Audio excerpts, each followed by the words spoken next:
So ayun mga kabahay, magandang araw po sa inyo. So Sunday ngayon kaya magja-jogging muna tayo. At ngayon po ay magja-jogging tayo dito sa Imus Boulevard papunta dun sa may Open Canal Road. Tapos mamaya ipapakita ko sa inyo yung Lanelo Heights Subdivision na binebenta natin dito sa may Imus and Gentry. Tapos pupuntahan rin natin yung kino-construct ngayon na SM Gentry. So ito daw yung magiging pinakamalaking SM dito sa Cavite. So mamaya papakita ko sa inyo sa video na to. So ayan guys, ito yung bagong McDo dito sa along Open Canal. So ayan yung McDo. Tapos dun sa katapat na yon, ano yan, LTO Imus yan. And guys, may McDo na dito guys, along Open Canal Road. So guys, ito naman yung ginagawang Calax Open Canal exit. So ayan, dito yan along Open Canal. Magkakaroon ng exit ng Calax dito. Tapos yung Calax na yan, ko-connect yan hanggang Kawit. Tapos mula doon, i-connect uli yun papunta naman sa Cavitex. Ayun guys, dahil dun sa ginagawang Calax na to, nabuksan yan.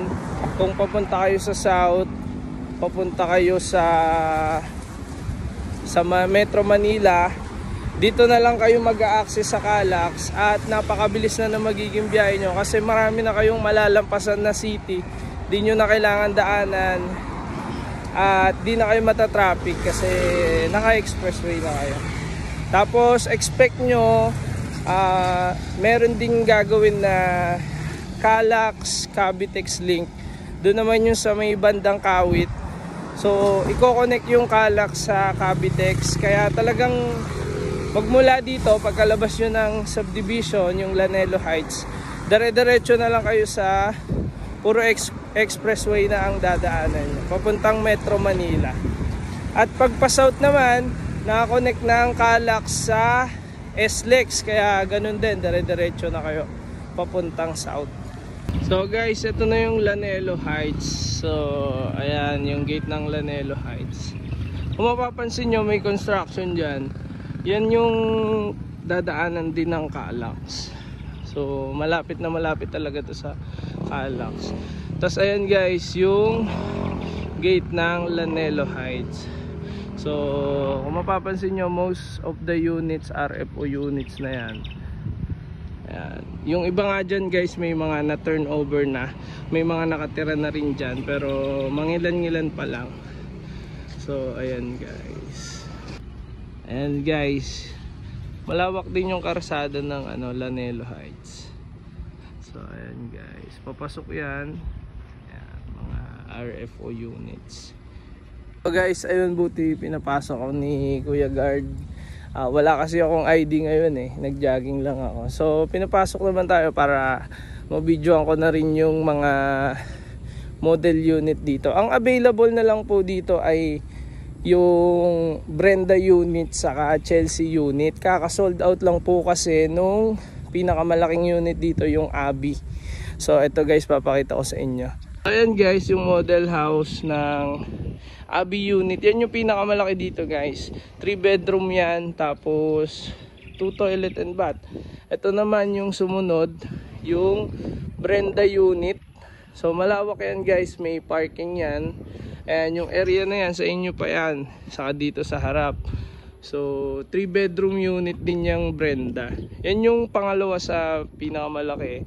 Tapos ang sumunod, ito, ayan, yung ating Chelsea unit. So kung mapapansin nyo, yung Chelsea unit, yung pinakamalit. Pero kung mapapansin nyo, malawak din yung lote nyan. Bukod sa may parking ka ng sasakyan mo, kahit pick up yung sasakyan mo dyan o malaking SUV, kasya po yan. Tapos meron ka pang mini area para maging mini garden nyo. So pwede nyong pabubungan yan. So nasa sa inyo po yan kung anong gusto nyong design na gawin sa renovation nyo. So ayan po yung ating Chelsea unit. 2 bedroom unit po ito. Lahat po yan, lahat po ng ating mga unit dito sa Lanelo Heights ay complete finish po. So ayan, titingnan nyo yung community.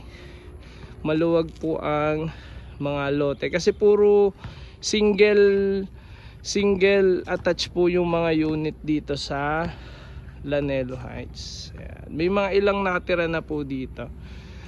So ito yung ano nila, amenities dito, may playground, may clubhouse at merong basketball court syempre. Wala lang pong swimming pool dito sa Lanelo Heights. So ayun guys, kapag may question kayo regarding sa mga bahay, message lang kayo sa aming page. Tapos ngayon naman guys, papunta tayo sa may Open Canal uli, Open Canal Road, para tingnan naman natin yung kino-construct doon na SM Gentry. So malapit lang po dito yun. Baka kapag nagsasakyan kayo papunta doon, siguro wala pang 5 minutes nandun na kayo sa SM Gentry. Ang lapit lang po talaga. Doon siya mismo sa may River Park. So yung River Park na yun, meron din tayo mga binibenta doon na lot property naman sa mga commercial lot property. Ayan guys, yung ginagawang SM, yan mismo yung kanto na yan. So ayan, kanto ng River Park mismo. So kung mapapansin nyo, may mga pader na blue. So ayan, sakop lahat yan. Tapos ayun guys, may mga tower crane na malalaki. Oh. Ang haba niyang tower crane na yan guys. Ilang tower crane yan. So ibig sabihin, ganun talaga kalaki tong project na to. Ayan, naka-deploy na yung mga malalaking tower crane. Ayan guys. Tapos may structural na rin sila guys. Oh. Ayan. May mga nasimulan na sila na structural dun sa part na yon. So ayan guys, ayan, kung mapapansin nyo. So ito guys, itong highway na to, ayan, dyan mismo itatayo yung SM Gentry. So itong part na to kasi ay Gentry na to. So ayan, dito lang yan sa may River Park mismo. So yung River Park, mga commercial and residential na lot property, ang dami po dyan. So na binibenta din po natin yan. At pwede kayo mag-inquire kung ang hanap nyo ay commercial for your business.